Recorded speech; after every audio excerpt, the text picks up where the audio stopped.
Welcome to Melted. Frankie Melted Chapsticks Hollywood here for another edition of Melted, brought to you by Carlino Guitars. In the background, you'll hear a song, Rockin' Romancer. We are so thrilled to have as our guest today Johnny Reverb of Johnny and the Machine, the baddest blues band around. And as we listen to this song, we realize this kid rocks, plays metal, does it all, is a beautiful, fine human being. And I'm so excited to talk about his journey in music and what he's been up to. I am also really excited about my partnership with Carlino Guitars. Eddie Carlino is an artist himself, guitar maker, fantastic human. The folks that he works for, such as Slash, Rick Nielsen, Tommy Thayer, Paul Stanley, Gene Simmons, Joe Perry, Phil Schaus, who's coming up, Jeremy Asbrock, Ariana Grande. He also does work for someone who I love a lot, which is me, Frankie Melted Chapsticks Hollywood of the Melted Chapsticks. So when you get a chance, Eddie is always there making guitars. You can catch him at Carlino Guitars. It's 135 Mystic Ave in Medford, Mass. He's open Sunday 11 to 7, Monday through Friday 11 to 9, Saturday 10 to 7. There's a big purple couch there where he will finish a guitar, lay it down, and some of our favorites over there will sit and we'll just chat about music and have a good time. It is really a wonderful store. He does straps. He did a nice strap for me, for Mark Slaughter, Paul Stanley. Anything you need guitar-wise, Eddie is there for you. And what's been a lot of fun is with this segment, I give out a Carlino Guitar trivia question. And on Facebook, you'll find Melted, our page, and just put the answer there. The question of the week is from Eddie, and the winner will get a T-shirt made by Eddie. Why did Paul Stanley wear sunglasses during a couple of Hotter Than Hell shows? I wear sunglasses anyways. Give me a guitar. But if you can answer that question, just put it on the Melted Facebook page and we will get back to you, get you a nice T-shirt made by Eddie. So yeah, Eddie does the band T-shirts as well. Whatever you need, Eddie will do it. He did a very nice rhinestone guitar for me years ago. And, whether I can sing or play it, that's a different story, but he can do it. And it's really all about fun and enjoying your art, expressing your music. So today, I really look forward to talking to Johnny Reverb about his experiences, where he's been as far as his music. He has a really nice flying V. And I look at, in the midst of what's going on in the world, which is a lot of different stuff. And if we took the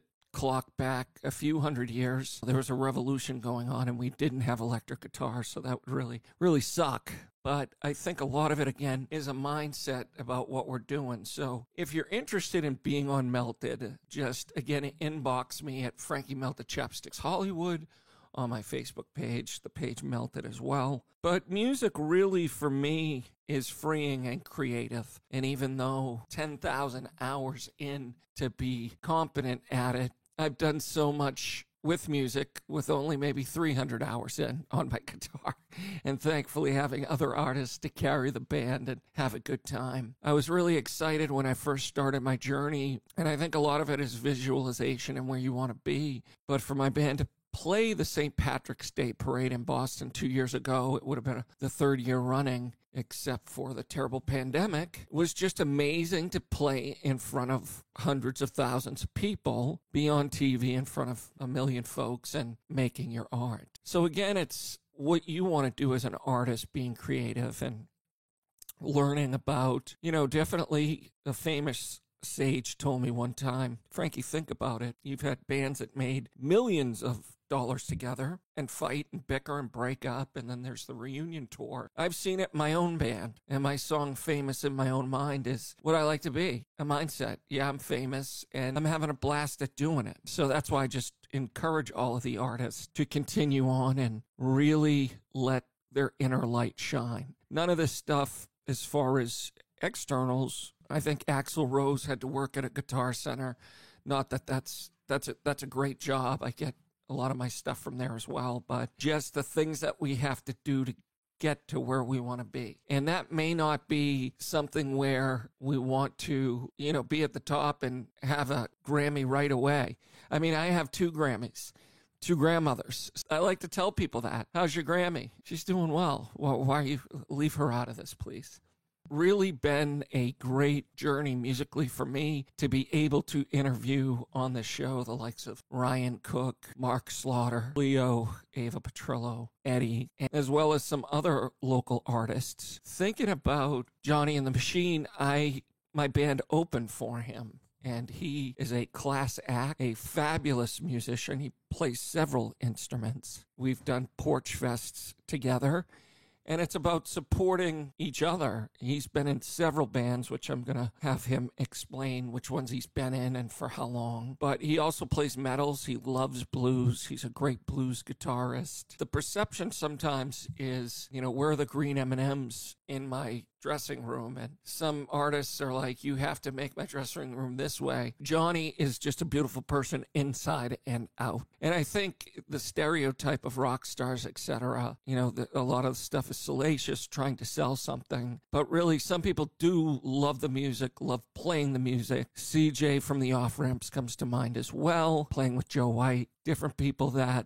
want to make you better, want to have a good time. And I think that's forgotten a lot, dealing with the industry itself, and let alone trying to make some money, as well as going through a pandemic that has closed down Great Scott and every other venue. I was fortunate to play at Once Lounge, Somerville, and it's now closed. And that wasn't because of me, believe it or not. But a lot of these places are so iconic in Boston, we can't get in there anymore. We used to played at PA's Lounge, which turned into the Union Square Tavern. The Jungle, which was a great place, which is open for about 5 or 6 months. And then a pandemic hits and it's closed, and who knows what's opening up again. So it's going to be interesting. For me, I am practicing my guitar, learning my triad, working on new songs, writing stuff down, and taking lessons from the great Joe Filoni and Tony Savarino. How I'm spending my time and making a game plan during a time where, being a social individual like myself, I guess I do look better in a mask. And now on the phone, one of my favorites of all time and space, one of the best metals blues guitarist, Johnny Reverb of Johnny and the Machine joins us. Welcome, Johnny. How are you? Frankie Melted Chapsticks Hollywood. What is going on? It is a great day in the midst of Groundhog's Day. Every it's a day. Beautiful winter day. Isn't it? Beautiful winter day. Yeah. We keep it going. And so there's a lot I wanted to talk about. It was interesting. It's just with the licensing, etc. I really enjoyed playing. I did the intro of your song, Rock and Romancer. Yeah. That was back from the late 80s, early 90s, Rat Alley Band. I was in a trio with Chris Dahlstedt on bass and Mike Fitzgerald on drums. And we played quite a bit in town. And that was an all original. And was that one of your first bands? I know you had told me that what instruments did you start out with? Well, to be honest, as a very young child, maybe 4 or 5 years old, I started on violin. But I didn't really stick with music much until I was 14, 15.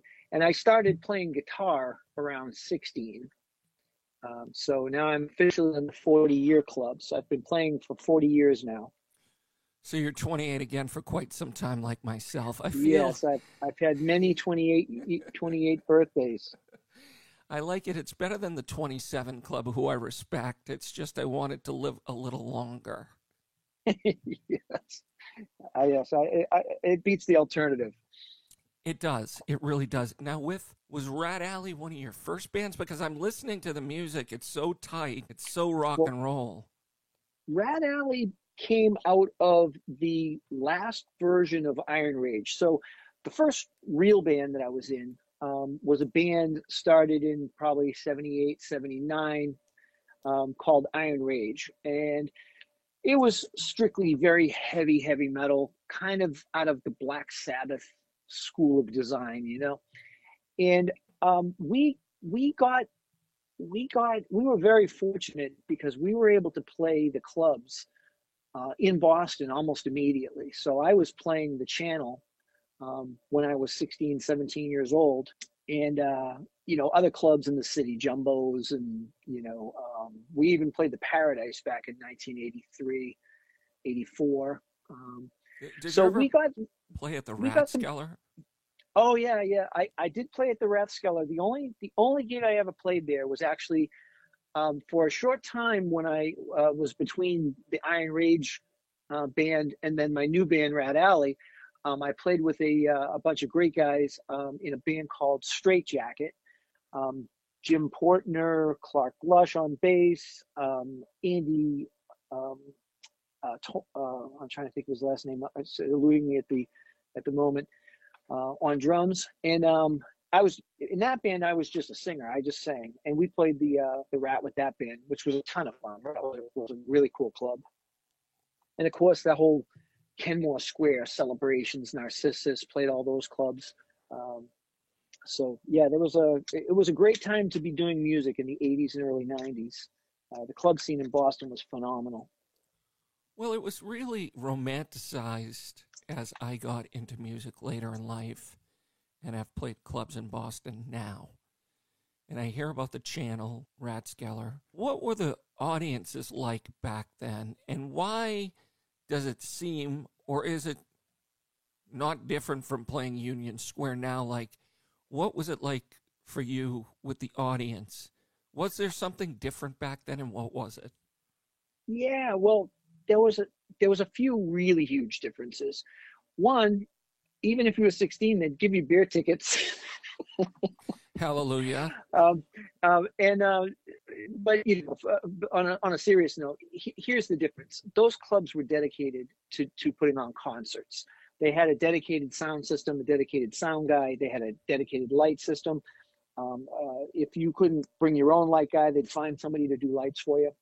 So when you played those clubs, you usually played a show that was more than a single band. You'd play with four or five, sometimes six, seven bands, and they'd do this whole night starting early, 6, 7 o'clock, and they'd go till 1 a.m. And of course, the bands with the bigger followings would be later in the night. But if you were on a ticket and you could get, the third or fourth slot, you'd be playing to a packed house. So every gig you got at the Channel or the Paradise or Celebrations, literally packed. And you didn't have to bring sound systems. You just brought your gear, amps, drums, guitars, whatever, and the rest was all there, and the sound was killer, and it was like a real concert. And places like the Paradise and the Channel also had a real stage, so you were up above the audience, you were up on a real stage. It was quite an experience, and I challenge clubs to nowadays to reinvent that, to do that again. It was a recipe that really worked. I don't know why it went away. It was phenomenal time to be playing music, the '80s and '90s. I wonder why it has changed. And I often think, and we haven't even gotten to the pandemic yet, but my experience has been, yeah, it just depends, who's coming to town, who's there. I really feel, honestly, with this cell phone, everybody's distracted now. Even if you could get some people together, everybody's on their phone. Do you think Yeah, that has anything to do with the technology piece? yeah, I would venture to say that the smartphones, these internet enabled phones, have really killed socializing in person socializing. It's way too easy for someone to just not go anywhere, get on their phone, chat back and forth, argue about politics, whatever it might be, and just go nowhere. Just stay in and just live your life on your phone. And I do think that you're right on that has in a lot of ways killed audiences. It's just too easy to entertain yourself with this mindless, social network crap.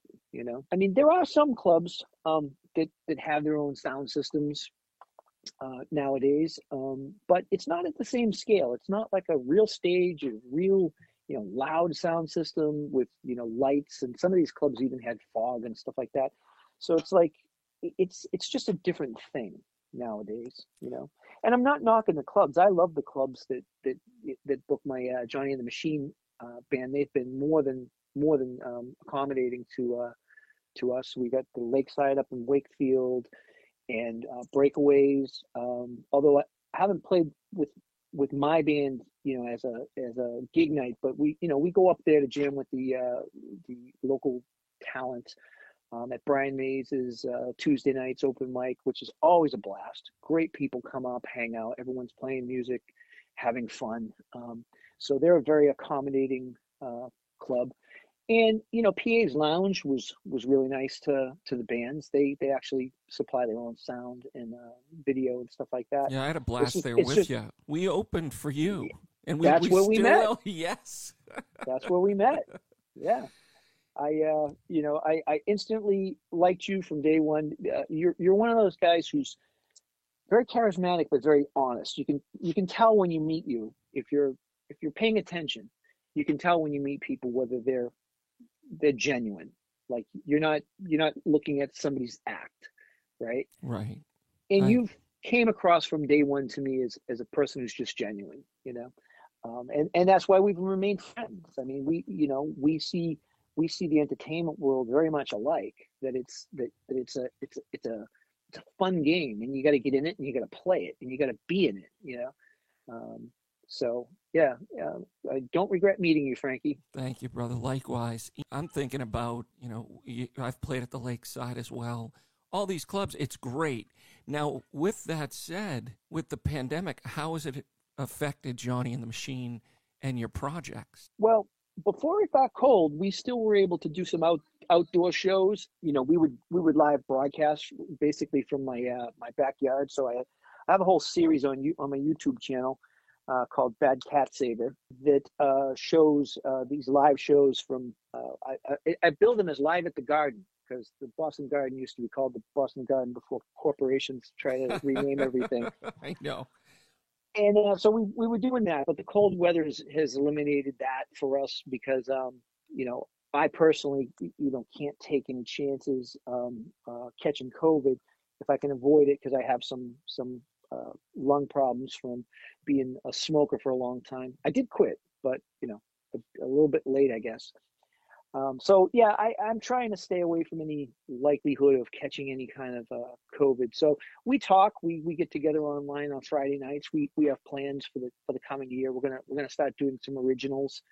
In like the Johnny and the Machine band is mostly a blues cover band, where we do B-side blues. We do the stuff that nobody's doing. And we do it quite intentionally because, the other tunes are fun to play. I enjoy playing the tunes too. But, if you go to see 10 bands and those 10 bands in their set, there's 10 of the same exact songs, you do get kind of tired of hearing the same songs, even if they're great performances. What about Just Got Paid Today? Just Got Paid Today was a song that I actually was introduced to by listening to some Joe Bonamassa albums. And Joe Bonamassa did a version of Just Got Paid with this just mad jam at the end, where he does basically every famous guitar solo known to man. and I was hooked. I was like, yeah, we got to do Just Got Paid, but we got to do it like the Joe Bonamassa version. Now, I haven't taken the time to learn all those crazy solos, and I think I'm a bit too lazy to actually go learn them all. But we did do it in that same vein. It's amped up a bit. It's heavy, and we do a jam at the end. I just don't do all the famous solos. And in fact, on the Johnny and the Machine.rocks webpage, there's a version of that at the bottom of the page. There's some MP3s, and Just Got Paid is on the website. It is, as well as some of your videos. Yeah. Driving Rain, This Room as well. I have a question as far as there was one of your new pieces for sale with the 3 last names, Williams, etc. I wasn't able to play that. Oh, okay. Well, that's on YouTube also. So if you went to YouTube and just typed in Williams Floyd DePietro, it would come up. So what this is I told you about the Brian Mays open mic on Tuesdays at Breakaway, right? Yes. So Rick Plord and Tony DiPietro, they're Brian Mays' house band for that. They play in other bands with Brian also, but for that gig, for the open mic, they're basically the house band. Now these guys are monster players. They're just amazing. And I approached them to learn that song, the Robin Trower Day of the Eagle, and they just nailed it. And I said to them, I said, hey guys, if I wanted to record this, would you guys be down for a studio session? And they said, yeah, no problem. Just, set up the time, we'll do it. They recorded that that that single that we did in 2 takes. And I could have taken either one of the takes. They were just, these guys are just like completely monster players. So we recorded that, and I think it captured the feel of Robin Trower in it. I think our version is a little bit down tempo to the original, but people can take a listen to it. So just look on YouTube for Williams Plord. Plord is Plourde, and DiPietro, Depietro. And it'll come up, a playable version on the through their music play stuff. But yeah, that was a fun record to do. We were going to do some other songs, but I just ran out of time to really get too involved with it. But maybe in the future we'll do another single with those guys. The only recorded stuff I have with the Johnny and the Machine stuff is a fairly expansive live show videos we have posted on the website, and we have the Facebook page, which is just Johnny and the Machine, and the YouTube channel, which is Bad Cat Saver. There's a ton of live performances on those mediums. No, absolutely. Do you want to listen to a little bit of the Day of the... Yeah, while we're queuing that up too, I mean, that's one of the big differences that about music today and back then is we never had a medium like the internet to promote. Like, the internet's been an amazing place to be able to post music and shows and stuff like that. In the 80s and 90s, we had cassettes, and you had to get them out to people, and we had walk around and put flyers up all over Boston and Cambridge to get people to your shows. But believe it or not, that system did work. You could get people to come to shows with flyers. You don't see much of that today because it's so easy to promote your band online. But I also wonder if it's just effective. It seems like everybody is posting everything.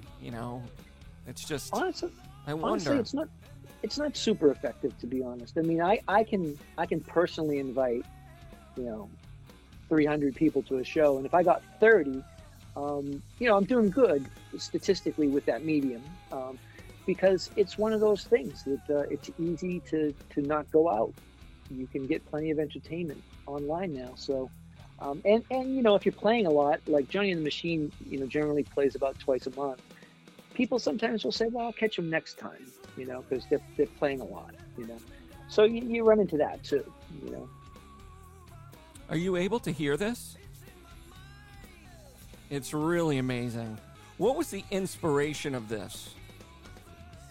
Well, this is kind of funny because this was one of those almost deja vu kind of moments. So I'm driving home from work, and I'm hearing a Pat Travers version of this song, and I was thinking to myself, wow, what song is this? This is an amazing song. We should do this. And I noticed the name of it on the, it comes up on the screen on the radio. And I said, oh, Day of the Eagle. But I thought it was a Pat Travers song. So I come back to the next rehearsal, which was like a day or two later. And the drummer who was playing with us at the time says to me, hey, Johnny, I think this great tune from Robin Trower would fit right into the set. It's called Day of the Eagle. And I was like, I thought that was a Pat Travers song. And he goes, no, that's Robin Trower. It's off of Bridge of Sighs. So I downloaded it, and sure enough, it was Robin Trower, Bridge of Sighs. In fact, I had that album as a kid. I just didn't remember the song. But yeah, we agreed on that tune. It's a little tricky to learn initially. It has kind of a strange strumming pattern to that, And so yeah, we mixed that into the set. People enjoyed it, so we kept it in there. We're still playing that one to this day in the set. I think that's awesome. And speaking of which, how did Johnny and the Machine form, the iterations, and your bandmates? Tell me about them. Well, once again, this came about from the open mic scene. So I hadn't been playing for a few years, aside from just playing around in the basement with friends and stuff like that. But I hadn't put together any band that was going to do shows in quite a while. And I kind of got itching to play. And I remembered that the Burren in Davis Square had an acoustic open mic, and I have a short set of acoustic songs I wrote, maybe 6 or 7 acoustic songs. That one's online too. Um, but so I went down to the Burren and did a set of my own material plus I think "Shine On You Crazy Diamond," and I got a really decent response from the audience, which just kind of made me just really want to get back into performing. So for a while, I was just doing acoustic. I was playing acoustic open mics, and I was getting good responses. So it felt good to just stay with the acoustic thing at the moment. And then I was told about an open mic on Thursday nights at the Lakeside. But what I didn't know, it was an alternating Thursday night. So every other week, there was a live band open mic, and then the other weeks were the acoustic one that I thought I was going to. So I show up at this open mic full band thing with my acoustic, Oh, and God. they let me sit in on some stuff, and I just played my acoustic that night. But the guy told me, is like, oh yeah, no, every other Thursday we do a full band, and so I started going to that with the electric, and I was like, yeah, I got to get back into playing with a full band. This is what I really enjoy. And I heard about the one at Breakaway, and I went up to Breakaway, and that one, you know, if for those that might not be super familiar with Brian Mays, he's a North Shore legend. I mean, he's played with the guys in Boston and Jay Giles guys, and I'm trying to think of he's doing albums with Barry Gaudreau right now. He just is an amazing musician, and he's surrounded by such amazing players. So this thing at Breakaway became like this music community that I could be in, where there wasn't a lot of drama going on at Breakaway. It was people were friendly, the musicians were friendly, they were inviting. You could hang out all night even if you didn't get to play, and you'd still have a fabulous night. And so I started meeting some musicians up there, and I met Bob, the guy who plays keyboard and rhythm in my band, and I told him that I was discussing doing another band with a drummer I knew at work. And he said, well, sure, we'll get together. So we got together with the drummer and a bass player friend of mine named Peter. And that was the first iteration of the band. But the drummer and the bass player weren't really hooking up that well. So the drummer asked if we could, change the bass player to this other friend of mine. And we did that for a while, but my other friend is more of a rock player. And we were trying to keep this band really blues. But heavy blues, because I don't want people to think blues is such a gamut. Like we're not doing the really down tempo, 12-bar stuff. We're basically doing, rock blues, stuff like Robin Trower, um, Gary Moore. I don't know if you Yeah, remember the Hendrix tune you did, but yes. yeah, yeah. Hendrix stuff that's it's still considered blues, but it's on the heavier side. Like we're definitely blues rock. Um, so then, um, when that wasn't really working out, Bob had mentioned to me that he went to college with this guy who plays bass, and I said, "All right, well, we'll have him come in, sit in," and he was a perfect fit. I mean, he was doing exactly the kind of he was into the rock blues stuff that we were doing. So that became the band. We've struggled with drummers, either because they're too busy with other bands to really commit, um, or they just weren't the right fit. So what we've been doing for the past 2 years is we just play with whoever's available. So we have 3 or 4 different drummers that we, call up, a week or two before a gig and say, hey, we got a gig, do you want in? Oh, no, I'm busy. And then we move to the next guy on the list. It's kind of a dangerous way to book gigs, but it's never failed. We've always been able to find someone. So that's working out. I mean, we prefer to have a full-time drummer, but I don't want to make it into a big, you know, stressful situation for anybody. So Do you we're winging it because it's working. exactly, and you just keep the engine rolling. Do you feel it would be tougher if you were doing strictly originals to have somebody on reserve to play guitar or play bass or play the drums because the songs are originals? Yeah, originals would be tough. Now there are a couple drummers that I know who literally can learn a whole set in a week. Um, you know, like Tony DePietro and Tom Gallo, in that first band that I made, Iron Rage, back in high school. My buddy Tom Gallo, he actually had some really good success in music. He played with Bang and then later Spread Eagle that got signed and they toured. He's another real talented drummer. And we did a show last year down on the South Shore because that's where we're both from. And that was a phenomenal night. We had a blast. We saw all our old buddies showed up, and we did that show. And we plan on doing some music together in this coming year as soon as we can get back together. So I'll be doing the Johnny and the Machine stuff with those guys, but I'm also going to be doing some stuff with Tom Gallo, and some of the stuff, if we're doing the heavier stuff, we'll do with Chris Dahlstead, who was the Rat Alley bass player. And if we do stuff that's more you know, blues oriented, or you know, we'll probably use a different bass player.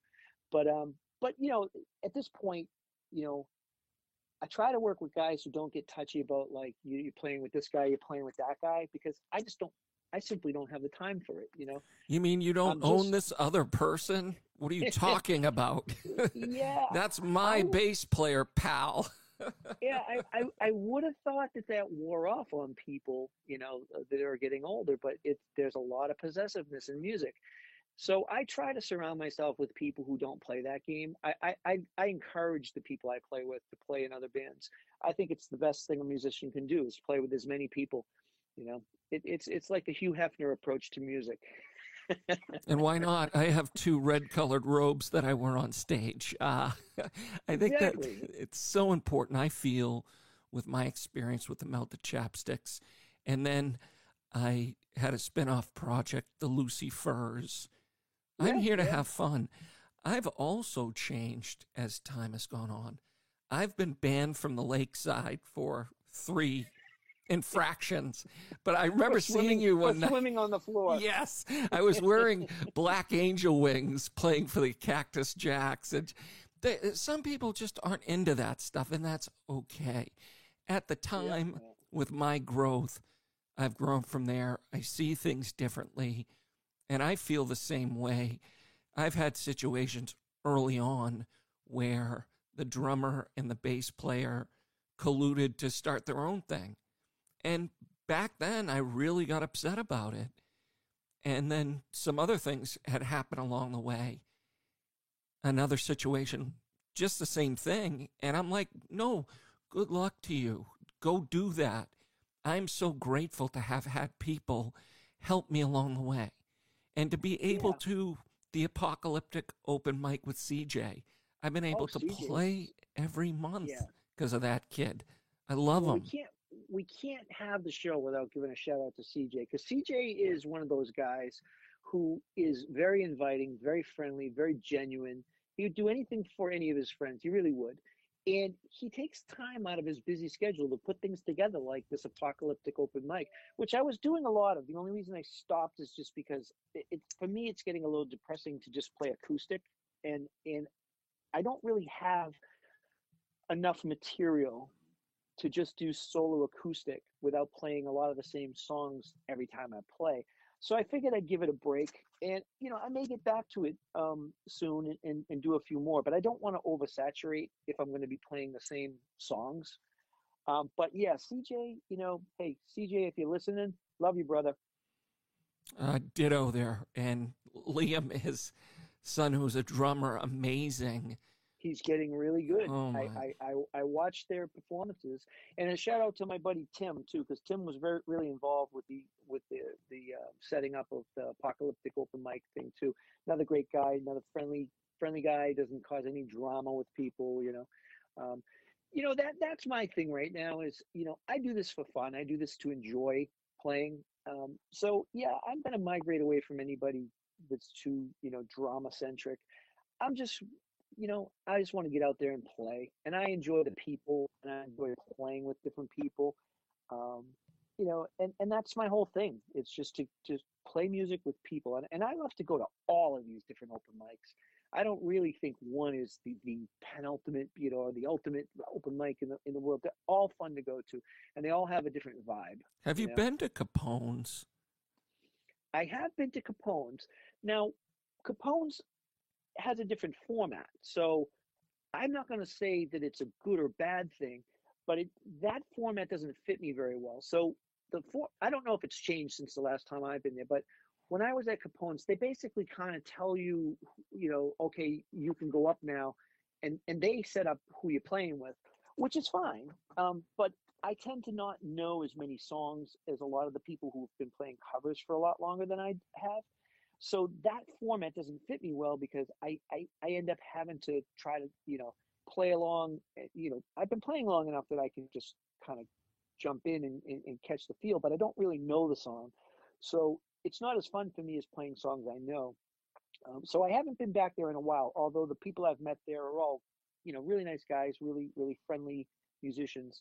And different scenes. I mean, you got Bill Ashes. That's a fun scene. It's more of an old school bar kind of gig. Um, you have St. Anthony's over in Woburn, which is a ton of fun. They're really friendly there, and they just love music there. And Tony, the guy who runs it, is just an amazing, amazing guy. I feel like I'm going to miss somebody by not giving shout outs, but There's a it's lot of them out there. 2021. There's a lot going on in the world today. What are you talking about, young man? As far as the open mics, are they open now with what's going on, or has everything pretty much been shut down?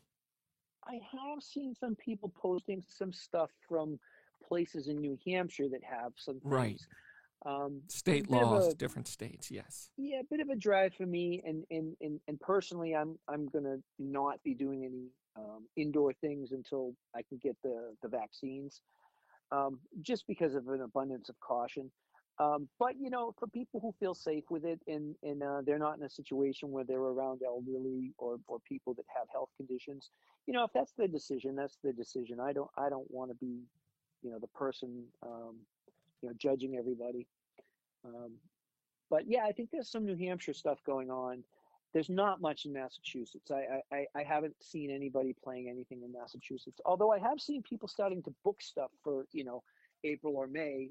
Probably just trying to stay ahead of it, so that if people can do shows by then, they're booked. I'm going to hold off on booking till I know that I can actually definitely do the gig. No, absolutely. And there was a live stream that we were going to do at the Midway. Heather Timmons from Tiny Oak Booking, sweetheart, business savvy, set up a ton of stuff, the Boston Music Festival as well. Still doing live streams, and we just had two situations where we weren't able to do it. So there is stuff going on as well as the apocalyptic open mic. I'm just wondering, and again, during this time, are you writing? You're working on stuff diligently? Is that how you're using the time? Well, I am learning new songs, and one of the things I've been really thrilled about, because I'm a recent Allman Brothers fanatic, is learning some slide. Nice. I did I did slide early in my career, but kind of dropped off of it. So I've been relearning that, and there's some fantastic tutorials online to get you into the different kind of tunings and scales that you can do. So that's been a fun thing for me to focus on. over this whole pandemic thing. So yeah, I've been doing that, and I've been trying to get back to writing because I'm going to call my next album "The Great Procrastination" because I've been telling people that I'm putting out an album for about 10 years now, and I still haven't even done the majority of the writing. I've written three or four songs for it, but I want to do I want to do an album that has at least 10. If not, maybe one of those like Tesla style, 12 to 15 song albums.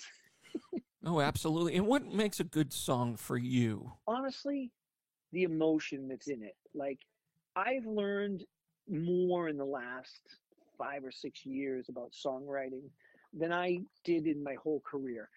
And the most important thing that I learned recently is you have to be brutally honest when you write a song. If you're not writing something that's raw to you, it won't, it won't, it won't, it won't resonate with people because people have a lot of the same struggles. So if you talk about a tragedy or um, a regret or a love loss or whatever it might be, that's like really something hurtful that you really don't want to think about. If you write about those things in a truly honest way, I've noticed that the stuff I've written, taking that advice from some article or video that I watched about songwriting, I've noticed that people are much more receptive to those songs because they're raw and they're real, you know. So I think that the emotion part of a song is more important than hooks and formats and verse chorus lead and that kind of stuff, because there are songs out there with one part in them, just one part, no arrangements, one part straight through. Yeah, seems I got to have a change of scene. You know, famous song. It's got one part. Go straight through the whole thing. It's all heart in that song. That is touching. And I agree with you. I have started songwriting. We have 11 originals. And one of my songs is called Cop Dad. My father's a police officer, and just some of the life lessons that I've experienced and the humor. And there is a lot of pain and tragedy that folks go through. And I think we have been inundated with just bad news. If you want to really have your blood pressure go up, just turn on the news. Yeah. But when I shut it off, it goes away. It's not with me right now. So I've been staying in the moment, and writing is so much fun. And then cutting it down and placing music to it. I was going over with one of my friends. Just, a lot of mansions and Ferraris were bought with the 145 format. So I'm trying to hit the lottery with one of these. Yeah. Well, ZZ Top used to. It was a common thing to hear ZZ Top say, 3 chords, 3 guys, 3 decades. although I think they're on 5 decades now. But, right, and I like your beard better. I love your long beard, bro. Yeah, that was just a whim. One day I just said, fuck it, let me grow it really long, see if I like it. It stayed. So there it is. What? But yeah. What was one of the larger crowds you played in front of? Well, I have a kind of a Spinal Tap history. So I did all my big shows early on. So I played an outdoor thing at the 4th of July down in Plymouth, and there was probably 2,000 people at that thing. And when we played, people were listening. We weren't just background noise. Like, I think we got a pretty good response from the audience. And then when we were playing early in our career in Boston, we were playing to packed houses. I mean, it wasn't just our crowd because those were multi-band things, but we got to play in front of packed clubs. So, you had anywhere from 200 to 500 people in a club, So, we got really kind of high on this, like, yeah, this is the life. But over time, those clubs died off, and that whole kind of scene that was going on died off. And then you started doing, some of the more satellite clubs, outside of Boston, and they just didn't have big followings. Like, even if you were in a 3 or 4 or 5 band thing, and every band brought, a few people, you were still playing to like 20 or 30 people. So, yeah, I mean, you could say maybe we weren't that popular. I don't know, but the point being is that the club scene itself changed.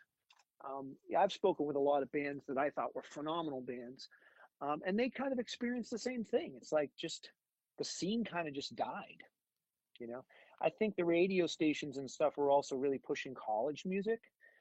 So there was a lot of, there were a lot of, like, we were all playing heavy stuff, and all of a sudden there was this new, college music thing, like early Cult and I'm trying to think of other bands that were in that music vibe. But that's what the younger crowd started like flocking to, was more of this college, I guess what they call college music, and the heavy stuff just kind of died off. The audiences trickled off, and but I think the thing that, looking forward, um, my bands are probably going to get involved with more charity events, and maybe like, big multi-band outdoor, charity events, because then, the whole money, who gets paid what, that kind of goes out the window because it's for charity. Bands donate their time, and you get to play in front of a large crowd, and enjoy all these other bands that are playing, So that's kind of my focus in the future. I mean, it is for the charities, but I would be lying if I didn't say that it wouldn't be also just to, have a large event and be able to play to bigger audiences and with the the gamut of just amazing musicians that are in the Boston, and suburb area, Well, you can certainly count the Melted Chapsticks in for. You'll be in. Yes. You'll be in like Flint. You know it. And I really want to say that you have also put your time out there for other musicians. You're an encouragement. Your music is excellent. I remember being at one of your house parties, and we played in that room, and everybody got up and had a good time. And that's what it's really all about. In the end, that was a fantastic night. Yeah, just that was a fantastic night. A good time, bonfires. I think we had like 30 musicians. And it was yeah, wonderful. So I look forward to it. I want you to, let's just go through, everybody can find you at, is it Johnny and the Machine Rocks? Is it .rocks? Yeah, it's .rocks. Johnny and the Machine .rocks. That's the blues band site. I do post some of my own stuff on there too. And my YouTube channel is Bad Cat Saver. So if you just go on YouTube and type in Bad Cat Saver, you'll get to my YouTube channel. That has a ton of live performances, and you can find us on Facebook at Johnny and the Machine. I think I'm on Twitter and Instagram too, but we don't really post a lot of stuff on there, so it's not worth it's not worth navigating to those. You're going to find a real good musical meal on your YouTube page and your Facebook. Absolutely. I love your videos. We love your vibe. Thank you so much for being on Melted. I am going to play you out with, and this is about you, I believe. It's called Nothing Like You. Because there isn't, Johnny. You're the best. It's actually about my wife. Oh, there you have it. And she is wonderful. So we will listen to that. And she tolerates me. You're a blessing. and we appreciate her. We appreciate your band. And we'll see you soon. This will be on Boston Free Radio in a few weeks. And thank you so much for your time, Johnny. We love you. Rock and roll, Frankie. I love you. Love you too. Have a great day. All right. Take care, my friend. Bye. Bye.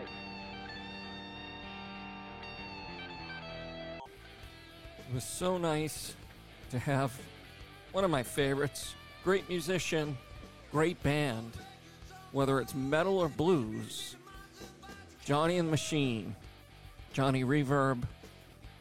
We appreciate him being on the show, very talented. Please do look him up, and I think it's important that we all just get together and continue to make our art. If you don't play the guitar, learn the guitar. Whatever you want to do, it's up to you. Kind of make the place better by just using your creative spirit and getting out there. You make the world a better place, send out good energy, balance out nature. I'm going to play a little guitar tonight myself. Thankful for Somerville Media, Boston Free Radio, our sponsor Eddie Carlino of Carlino Guitars, and Melted. We're going to have some guests coming up that you're really going to enjoy.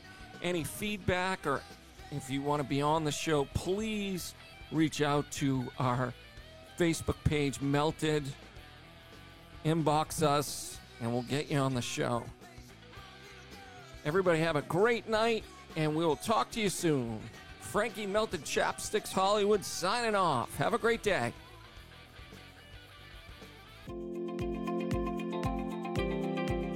This podcast was produced in collaboration with the Boston Free Radio Podcast Network, part of BostonFreeRadio.com and Somerville Media Center, Somerville's longest-running public access media center that enables a vibrant and diverse community to express its creativity, explain its ideas, share its cultures, and foster the individual right to freedom of speech. Learn more about Somerville Media Center at somervillemedia.org, or check out some of the other amazing Boston Free Radio podcasts and radio shows at bostonfreeradio.com. Thanks for listening.